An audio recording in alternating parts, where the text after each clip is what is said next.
এই অংশে এই ভিডিওতে এই দুটো অংশ একসাথে দেখে যাব, নিচের লিঙ্কটুকু আর এই অংশটুকু আর টেস্টিমোনিয়াল অংশটুকু। টেস্টিমোনিয়াল অংশে অনেক ক্লায়েন্টের পিকচার রয়েছে। পিকচারের উপর মাউস হাভার করার সাথে সাথেই টেস্টিমোনিয়াল চেঞ্জ হবে, নেম চেঞ্জ হবে এবং টেস্টিমোনিয়াল চেঞ্জ হবে। তো সেই জন্য যে কোয়েরি প্রয়োজন। এবার এই মুহূর্তে আমি যে কোয়েরি কিংবা এরকম কিছু অ্যাড করতে যাচ্ছি না, শুধু কীভাবে এইচটিএমএলগুলো অ্যাড করব, এইচটিএমএল এলিমেন্টগুলো অ্যাড করব। তো ফার্স্টে এটা পি দিয়ে নিয়ে নেব, তারপর H3 নিয়ে নেব, H2 ইমেজগুলো অ্যাড করব, তারপর আবার পি, তারপরে এই লিঙ্ক একটা ইউএল করে এই সোশ্যাল মিডিয়াগুলো নিয়ে নেব। ওকে, শুরু করা যাক। টেস্টিমোনিয়ালের প্রথমেই পি নিতে হবে, তারপর নেম, যেহেতু ক্লায়েন্ট নেম কিংবা যে টেস্টিমোনিয়াল যে সাইটগুলো দিয়েছে তাদের নেম। সো জাস্ট জন হার্ড ডেমো একটি ট্যাক্স হার্ড। তারপর ইমেজ নিতে হবে, অনেকগুলো ইমেজ ইউএলএল এর মাধ্যমে আমরা করতে পারি, অনেকগুলো রয়েছে। আমি একটু কাউন্ট করে নিই, 1 2 3 4 5 6 11 12 13 14 15 16 17 18 19 20 20 images here. সো আমি 20 লিঙ্ক নেব, একটিকে রিপিট করব, ইউএল, তারপর এলআই, তারপর এ, তারপর আইএমডি। ওকে, আমি একটি নিচ্ছি এই মুহূর্তে।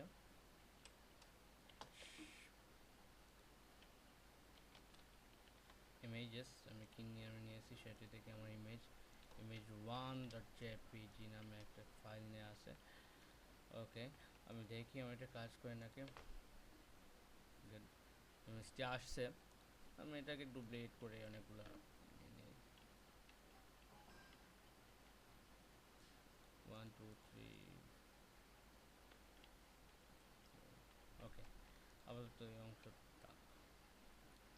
ওকে, একটি ইমেজ শুধু ডেমো হিসাবে আমি অ্যাড করেছি এখানে শুধু। ওকে, নেক্সট হচ্ছে H2, আমি অংশটুকু নেব,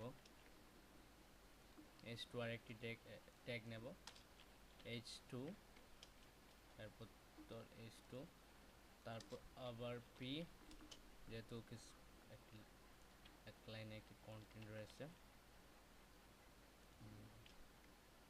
এর নিচে সোশ্যাল আইকনগুলো, সো আবার ইউএল, একটা ক্লাস নেই সোশ্যাল আইকন,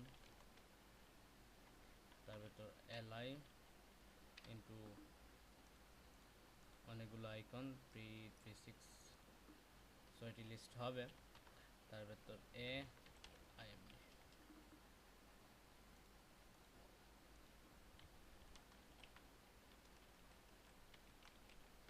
ইমেজেস,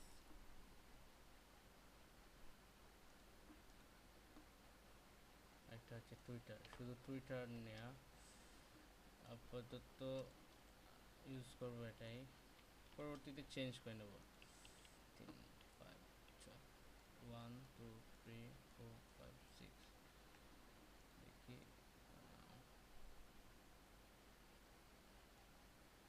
এফবিতে আরেকটা আছে।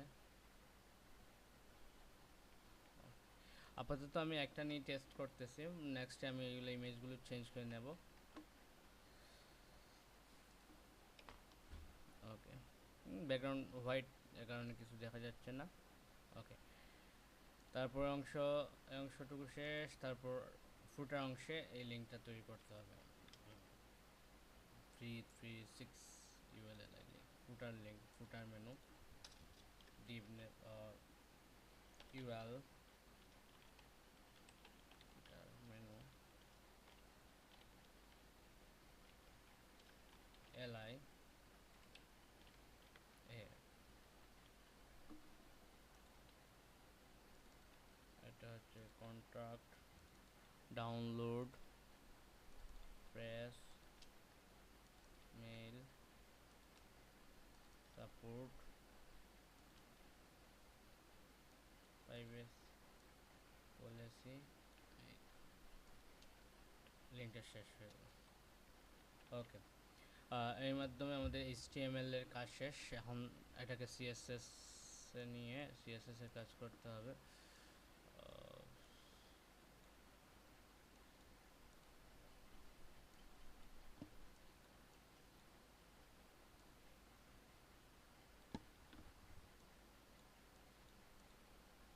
ওকে, প্রথম কাজ হচ্ছে CSS এর সবগুলো আইডি নিয়ে আসতে হবে এবং ক্লাসগুলো নিয়ে আসতে হবে। তারপর সেগুলোকে প্রপার্টি ভ্যালু অ্যাড করে আমাদের PhDর মতো করতে হবে।